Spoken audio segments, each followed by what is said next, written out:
बिस्मिल्लाहिर्रहमानिर्रहीम। अस्सलामुअलैकुम वरहमतुल्लाहि वबरकातुहू। उम्मीद है कि आप लोग सब खैरियत से ही होंगे। Most welcome to my YouTube channel.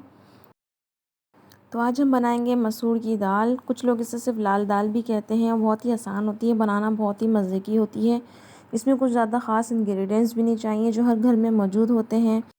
हमने यहाँ पे लिए 2.5 कप मसूर की दाल भीगी हुई। तेल लिया है यहाँ पे हमने भगार के लिए।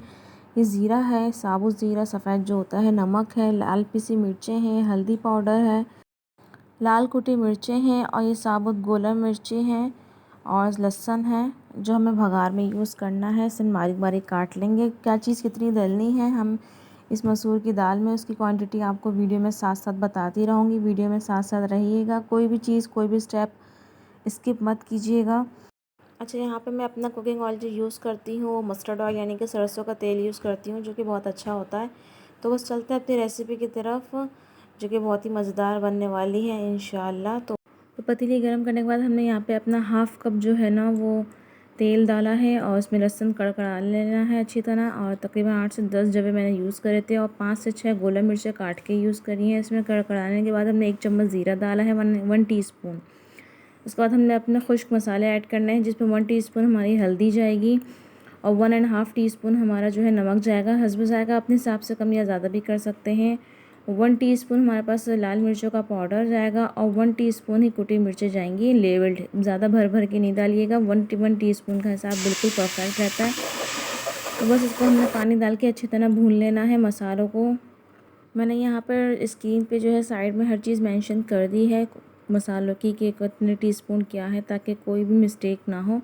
आप में थोड़ा थोड़ा पानी डाल डाल के जो है ना इसकी खूब भुनाई करनी है मसाले की। दैन उसके बाद अपनी भीगी हुई जो दाल थी वो हमने ऐड करनी है। और यहाँ पे एक बहुत ही ज़बरदस्त टिप है कि आपने दाल में जितना भी पानी डालना है ना गलाने के लिए, आपने एक ही दफ़ा डालना है। यानी कि आपने बार बार नहीं कि ढक्कन उठाया बार बार डाल दिया, पानी कम लग रहा है, फिर आप एक ही दफ़ा यहाँ पे 3 गिलास भर के पानी डाल दें और एक बार जो है ना ढक के एक बार जोश आने दें, एक उबाला आने दें दाल पे। उसके बाद उसको एक ही आंच से सेट कर लें कि बस लो टू मीडियम फ्लेम, ज़्यादा हाई भी ना हो। तो यहाँ पे आपकी दाल बहुत ही जल्द गल जाएगी। जिन लोगों को शिकायत होती है ना कि दाल नहीं गल रही है, तो वो ये टिप ज़रूर फॉलो करें, तो इंशाल्लाह उनकी दाल भी गल जाएगी। और हाँ, स्टील का चम्मच बिल्कुल यूज़ नहीं करना, आपने लकड़ी का ही चम्मच यूज़ करना है। तो बस यहाँ पे हमारी माशाल्लाह से दाल बिल्कुल रेडी हो गई है और बिल्कुल जैसे दाल होती है, अलग अलग नहीं है, बिल्कुल घुटी हुई दाल बिल्कुल बन गई बगैर घोटा लगाए ही। तो बहुत ही मज़ेदार खुशबू उठ रही होती है यहाँ पे मसूर की दाल की। इसको आप नान के साथ खाएं या फिर वैसे ही ज़ीरे वाले चावल बनाने के बाद उसके साथ खाएं तो बहुत ही मज़े की लगती है।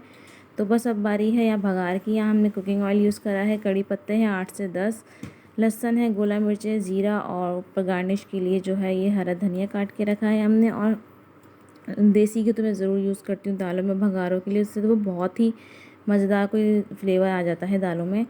तो ये घर का होममेड असली घी है। इसकी रेसिपी भी मैंने एक जो है वीडियो बनाई हुई है, तो आप जाकर काइंडली वो चेक कर लें कि घर में होममेड असली घी कैसे बनाया जाता है। तो बस यहाँ पे हमने असली घी इस पॉइंट पे ऐड करना है। देन उसके बाद हमें करी पत्ता और ज़ीरा ऐड कर देना है 1/2 टीस्पून के करीब। बाकी हर क्वांटिटी मैंने मेंशन कर दी है। और यहाँ पे दाल को हमने लगा दिया ज़बरदस्त सा तड़का। उसके बाद हमने फ़ौरन जो है 4 से 5 मिनट के लिए ढक के रख देना है। फिर उसके बाद हमने गरम मसाला ऐड करना 1/2 टीस्पून। और जो अपना हमने हरा धनिया काट के रखा था गार्निश के लिए, तो बस हमने वो डाल के ना दाल को ढक के रख देना 5 से 10 मिनट के लिए। इससे बड़ा ही अच्छा फ्लेवर आ जाता है पूरी दाल में।